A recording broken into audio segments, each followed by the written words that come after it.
Assalamualaikum warahmatullahi wabarakatuh. Kabajamtootaaf jaallatamtoota ilmaan Oromoo addunyaa maraarratti argamtanu nagaan keessan isiniif baay'atu har'a oduu ajaa'ibsiisaa baay'ee walitti cuunfine isiniif qabannee dhufnee jirra jechuudha. Nagaan keessan isiniif baay'atu hundi keessan warri guyyaa jumaa irraa jirtanu jumaa gaarii isiniif hawwina. Warri kaan guyyaa bareedaa akkasiin qabaattan abdiin qabamee viidiyoo kana laayikiidhaan haa eegallu.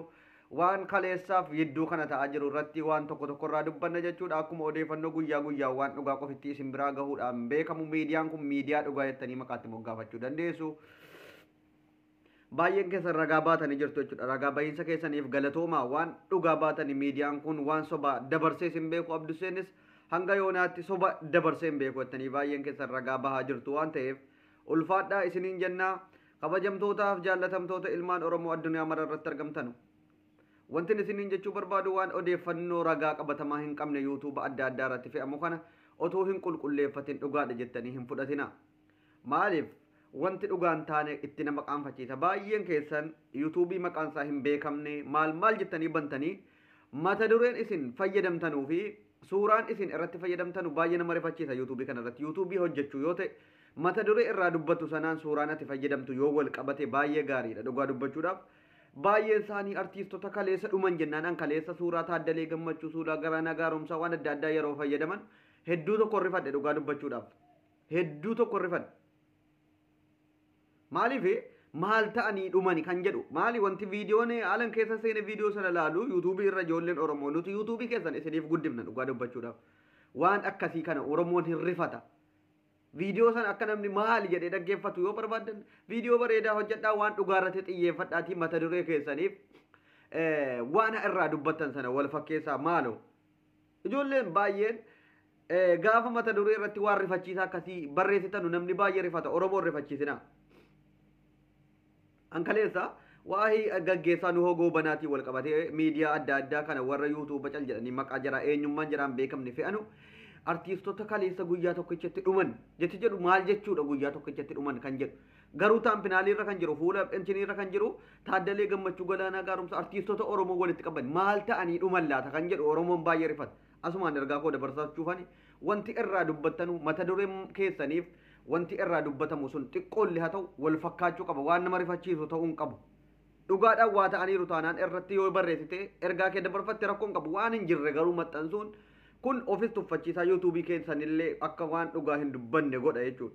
Egaa kabajamtootaaf jaallatamtoota ilmaan Oromoo ergaa kan koo asumaan dabarfataa wanti har'a isiniif qabadhee dhufe odeeffannoo adda addaa kaleessa gaggeessaa nu hogoo banaa irratti baay'een nama achirratti argamee raayyaa abbaa maccaallee haasaa ajaa'ibaa babbareedaa taasisuudhaan hayyoonni gurguddaan namni baay'een achirratti argamanii jiru. Baay'een keessan Jawaar Mahammad achirratti argamee haasaa Jawaar Mahammad godhe jechuun mata duree gootanii Jawaar Mahammad haasaan inni godhe miidiyaa irratti baheen jiru yoo dhaggeessaniitu ta'e naangaha barbaadeen dhabe haasaa Jawaar Mahammad waa'ee awwaalcha nu hogoo banaa irratti godheera jettan yoo jiraate meenuun gaati nu hariinuu arguu barbaanna garuu mata duree keessan irratti haasaa Jawaar Mahammad nu hogoo banaa irratti maal ta'e kan jedhu san otuu hafe anamma wanti ani isiniin jedhu wanti asma tamnaalii kana irratti waa'ee Jawaar Mahammadii wal qabsiisee dubbadhu waa'ee isaa sana gaafachuu waan hin barbaaduuf jechuudha.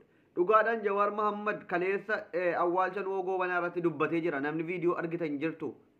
Yoo jiraattan nu maxxansaatii nuti sagalee isaa dhaga'uu barbaadeen dhabeefan isiniin jedhe.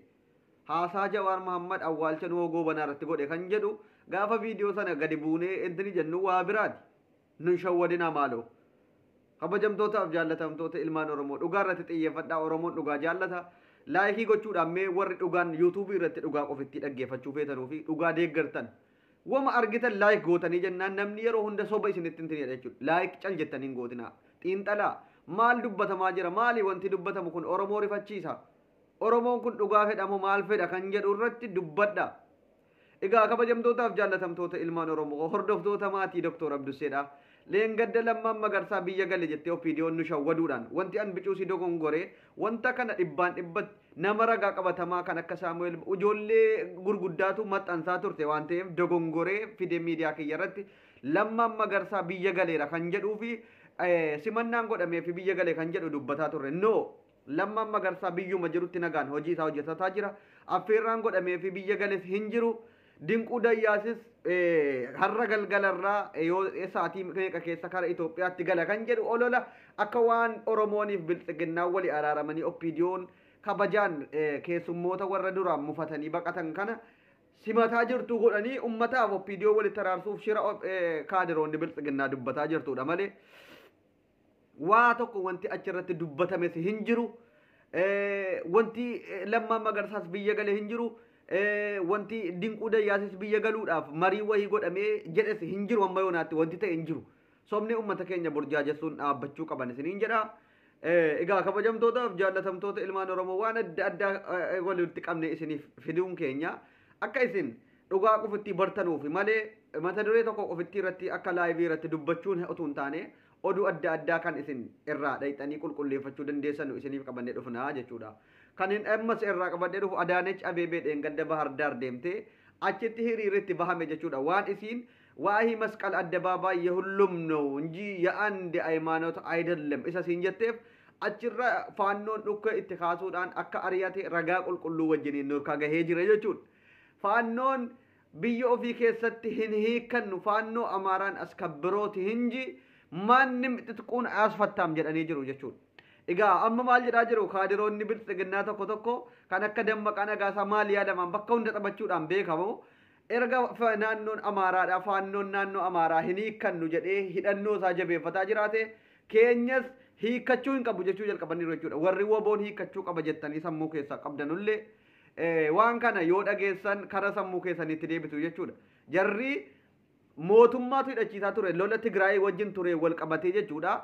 Mootummaan ofii isaatii meeshaa mallaqa baajata mootummaarraa hidhachiisaa har'a gaafa immoo bicuu nagaan bu'eera jedhanu hiikkadhaa jennaan hin hiikkannu isin nun hidhachiifne biyya keenya kabachiisuu qabna jedhanii akka waan ofii biyya bulchaa jiranuutti dhaaddataa jiru jechuudha. Egaa kanaafu namni Oromoo ganee nama jala fiigu namni Oromoo ganee orma jala fiigu salphinni isaa salphina akka ta'e kunoo asirraa baruu dandeessu. Adaanech Abeebee kan baajata bichuu birrii uummata Oromoo otuunni beelaan dhumuun birrii miiliyoona meeqa baajata mootummaa naannoo Amaaraatiif kennaa turte achitti dhayxee dhukkeen irraa kaafamee hiriirritti baame jechuudha. Kanaafuu salphina akkanaa isin oolchu isiniin jenna. Egaa kabajamtootaaf jaallatamtoota ilmaan Oromoodha. Jaalmarroo jabeessaa isatuyyuu bu'aa guddaa Oromoodhaaf buusuu danda'a. Isatu mataa ol nu qaba. Jawaar Mahammad waan inni jedhu dhagaha. Jawaar Mahammadis marroonis ija keenya jarri lammanuu nuuf qaaliidha. Hajabeeffannu Oromoo kiyyaa asiniin jedha Dr. Abdusseen odeeffannoon har'a nuti qabannee dhufne kanuma fakkaata. Warri maatii kon ta'in abbaa dhugaa Abdussee Dr. Abdussee tuub jettanii subscribe nu gochuudhaan nu jajjabeessuu dandeessu. Subscribe like gochuudhaan nu jajjabeessaa nagaan isiniif baay'atu like.